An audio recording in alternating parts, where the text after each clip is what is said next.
Welcome to Java Forum. Now I am going to show you how to fix ORA-00921 error in Oracle Database 12c.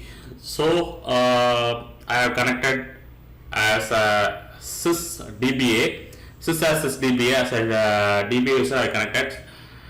See, here you can see that I have created one user called C ## demo user, that is common user I created. Now I am going to drop this user. Let me type one query. So drop user C # demo user identified by tiger.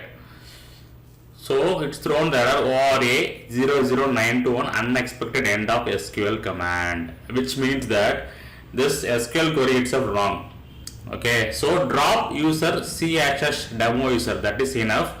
Instead of that, I have typed the extra words. Okay, so which will throw the unexpected end of SQL command. So now you can see that user is dropped successfully, which is the fix for this.